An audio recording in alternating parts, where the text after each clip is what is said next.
പ്രിയ സുഹൃത്തുക്കളെ നമസ്കാരം.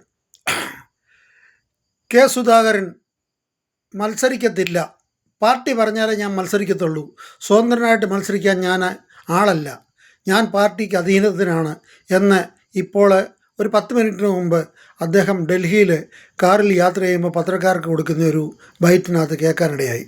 വളരെ സന്തോഷം. UDFകാർക്കും കേട്ടിരിക്കുന്നവർക്ക് മറ്റുള്ളവർക്കൊക്കെ സന്തോഷം. പക്ഷേ ഇത്രയും വൈകിപ്പിക്കേണ്ട കാര്യമില്ലായിരുന്നു, നേരത്തെ തന്നെ ഇതാകുമായിരുന്നു.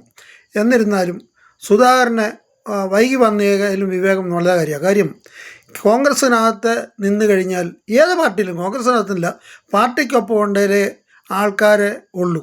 അല്ല, പാർട്ടിയിൽ നിന്ന് മാറിക്കഴിഞ്ഞാൽ അതിൻ്റെ ഏറ്റവും വലിയ ഉദാഹരണം സുധാകരനെ കാട്ടിലൊക്കെ എത്രയോ വലിയ നേതാവായിരുന്നു കെ കരുണാകരൻ DK ഉണ്ടാക്കി, DIC ഉണ്ടാക്കി മാറി പോയിട്ട് ഒടുവിൽ മുരളീധരനാണേൽ ഒരെണ്ണം മെമ്പർഷിപ്പ് ഞാൻ ചോദിച്ചിട്ടുള്ളതെന്ന് പറഞ്ഞ് തിരിച്ചു വന്നു.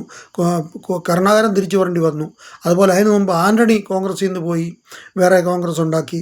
ഇവരൊക്കെ തിരിച്ച് കോൺഗ്രസ് വരേണ്ട ഒരു സാഹചര്യമായിരുന്നു ഉണ്ടായിരുന്നത്. എന്ന് പറഞ്ഞ പോലെ സുധാകരൻ ഇപ്പം പോയി ഈ പിടിവാശി പിടിക്കേണ്ട കാര്യമില്ലായിരുന്നു. ഏതായാലും അദ്ദേഹത്തിന് ഇപ്പോഴെങ്കിലും വൈകി വന്ന ഒരു വിവേകം. ഇപ്പോൾ അവർ തമ്മിലുള്ള ചർച്ചകൾ എന്തോ നമുക്കറിയത്തില്ല, എന്തായാലും ആയിക്കോട്ടെ. ഏതായാലും UDFന് ഈ 2-3 ദിവസം കൊണ്ട് ഏറ്റ ക്ഷീണം ഇനിയെങ്കിലും മാറും എന്ന് പ്രതീക്ഷിക്കുന്നു. സുധാകരന് ഈ വൈകി വന്ന വിവേകം നല്ലതാണെന്ന് വിചാരിക്കുന്നു.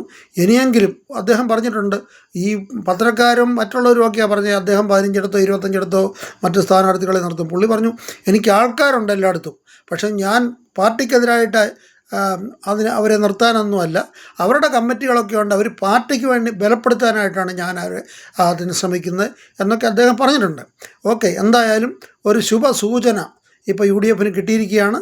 ഇനിയെങ്കിലും എല്ലാവരും ഉണർന്ന് പ്രവർത്തിച്ചാൽ കോൺഗ്രസ്സിന് നല്ലത്, അല്ലെങ്കിൽ കട്ടപ്പുക. ഇത്രയും പറഞ്ഞുകൊണ്ട് ഞാൻ ഉപസംഹരിക്കുന്നു. നന്ദി, നമസ്കാരം, ജയ് ഹിന്ദ്.